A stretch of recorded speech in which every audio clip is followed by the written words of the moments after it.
এই যুবক, তোমার বিদ্যাও নেই, তোমার বুদ্ধিও নেই।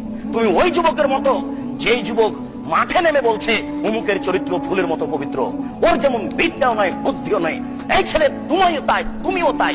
শোনো, তোমাকে আমি বুঝিয়ে বলি, ওই লোকটা মাঠে নেমে বলছে অমুকের চরিত্র ফুলের মতো পবিত্র, অথচ এই যুবকের জানা নাই যে এর চরিত্র ফুলের মতো পবিত্র কিনা। এই যুবক, তুমি মাঠে নেমে যে কথা বলছো, তুমি জানো বিচারের মাঠে তোমার মন্ত্রী এমপি কে আল্লাহ বলবেন, ও মন্ত্রী সাহেব, ওই যে টিনটা একটু কাঁধে নাও, টিন, ওই যে গমের বস্তাটা নেও, নিয়ে হাঁটো। আল্লাহ রাসূল বলছেন যে উট যদি হয় এটা, তাহলে উটের শব্দ করবে। এটা যদি ঘোড়া হয় তো কাঁধে চড়ে ঘোড়ার শব্দ করবে। এটা যদি ছাগল হয় তাহলে কাঁধে চড়ে ছাগলের শব্দ করবে। আর এটা যদি জড় বস্তু হয় তাহলে চুপচাপ থাকবে। আর ওই এমপি সাহেব, মন্ত্রী সাহেব এই বস্তা কাঁধে করে হাঁটবে। আপনার মন্ত্রীকে যদি আল্লাহ এই বস্তাটা কাঁধে করে একদিন হাঁটতে বলেন, তাহলে সময় হলো 50,000 বছর। আপনার মন্ত্রীকে যদি আল্লাহ এই বস্তাটা কাঁধে করে হাঁটতে বলেন 3 দিন, সময় হলো 1.5 লক্ষ বছর।